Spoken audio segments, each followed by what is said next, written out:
J'ai toujours été quelqu'un de très, très, très exigeant avec moi-même, mais aussi et surtout avec les autres. Et j'ai vraiment cette impression que mon seuil d'exigence par rapport à la plupart des gens est vachement plus élevé. Ce qui fait que tout au long de ma vie, j'ai été extrêmement frustré par les autres, par rapport aux attentes que j'avais vis-à-vis d'eux.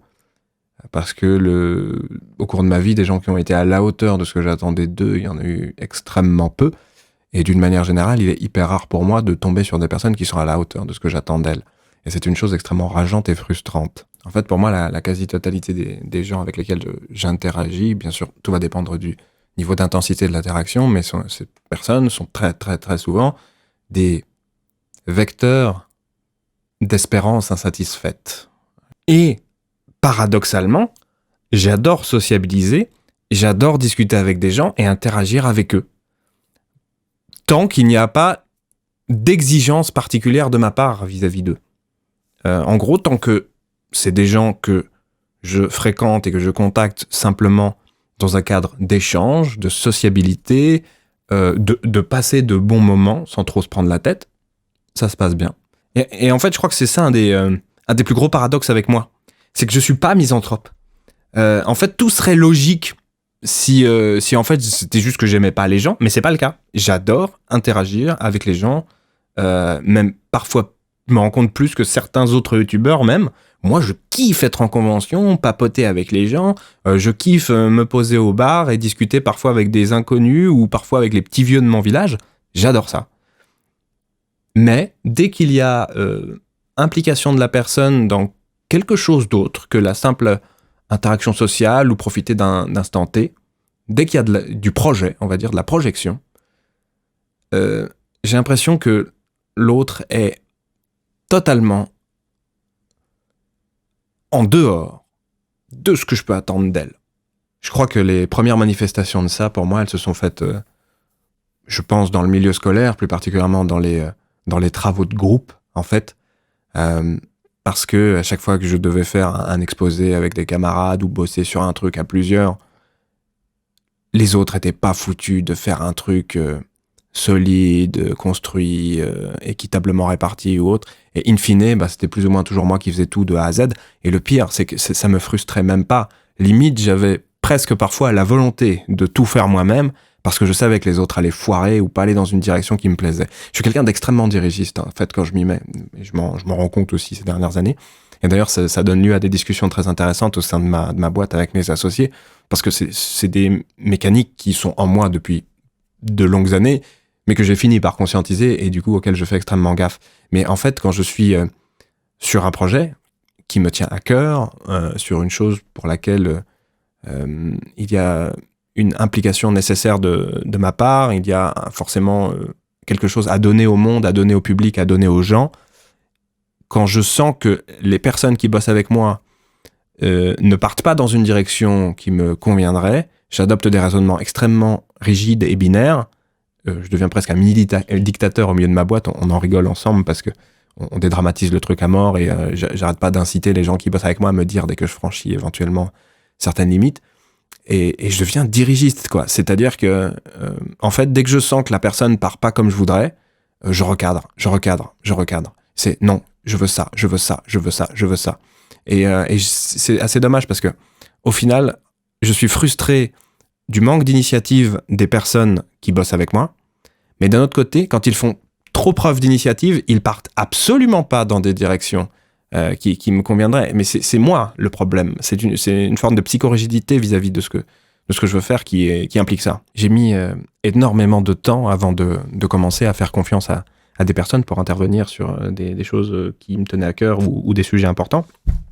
Avant ça, ma stratégie, elle est encore présente au plus profond de moi-même. Ma stratégie sous-jacente, c'est que vu que tu peux pas changer le monde, démerde-toi pour être capable d'être autonome et de gérer ton truc dans ton coin tout seul.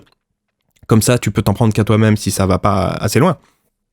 Mais le fait est que la vie et la grandeur, la puissance des projets et des volontés que j'ai fait que je peux plus faire tout seul dans mon coin. C'est plus gérable. Et il faut vraiment que je me concentre sur l'essentiel des choses pour lesquelles je suis absolument indispensable, quoi. Et il faut que j'apprenne à déléguer.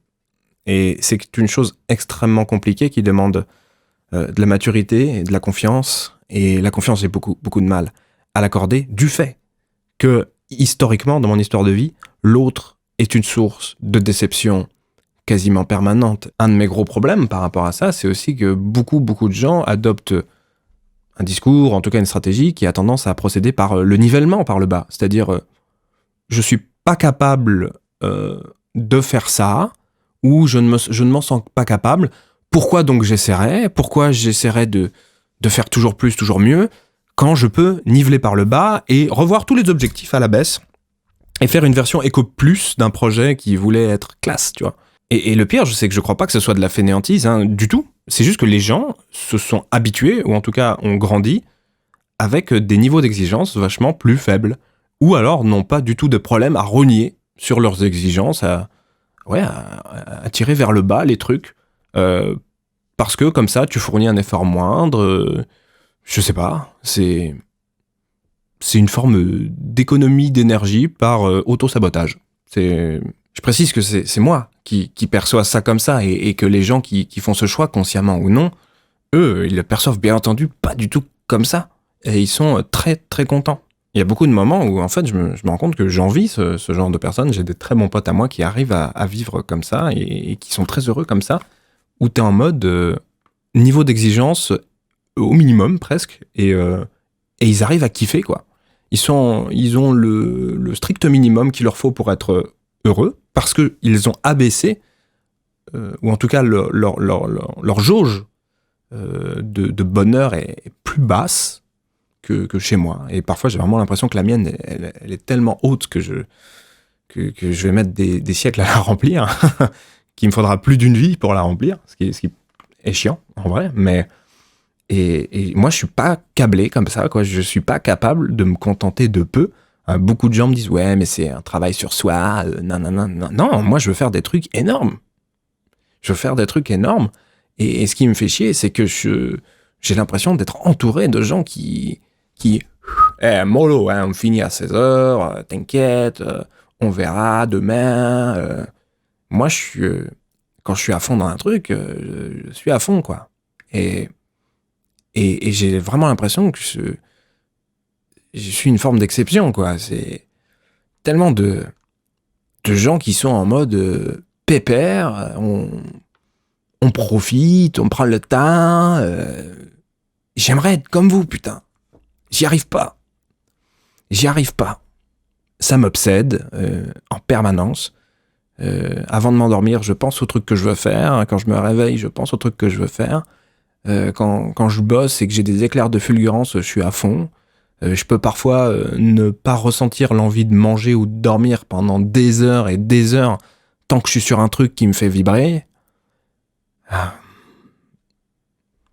Mais ouais, disons que ma quête de bonheur est vachement plus longue et grande que la plupart des gens, j'ai l'impression. Un truc qui me fait péter des plombs aussi, c'est que les gens ont une incroyable capacité à faire long et compliqué au lieu de faire court et simple.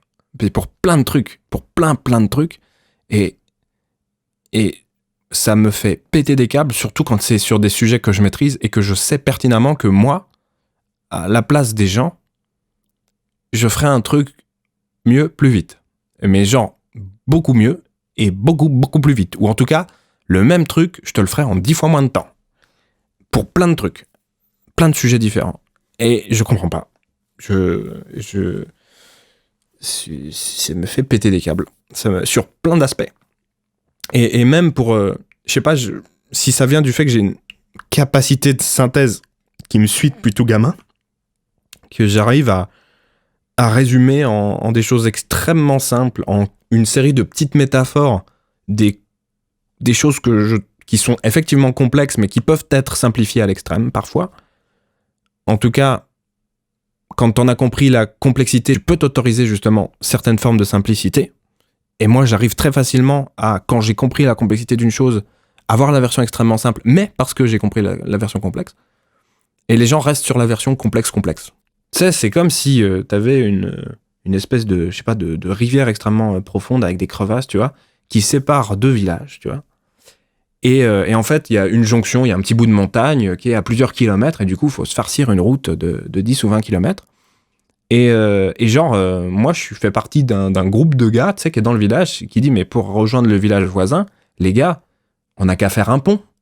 Et que tout le monde dise, ah bah non, on va quand même pas se casser le cul à faire un pont quand il suffit de prolonger son voyage de 5 heures, et on a toujours fait comme ça de toute façon. Parce qu'en plus, si on fait un pont, voilà, on n'a pas trop les compétences. Puis attends, déjà pour faire le pont, faudrait voir au niveau des plans, et puis surtout, faudrait faire une pré-réunion pour établir la date de la prochaine réunion, pour éventuellement statuer d'une part sur où exactement on met le pont, et ensuite sur quelle serait la longueur idéale de ce pont. Est-ce qu'on n'hésite pas à le prolonger un petit peu plus, et il faut qu'on voit aussi quel type de matériaux on utiliserait. Et oh non, je pense que bon, éventuellement on peut étudier la faisabilité d'un pont, on peut te donner une réponse sur si oui ou non on le fait d'ici 5 ans.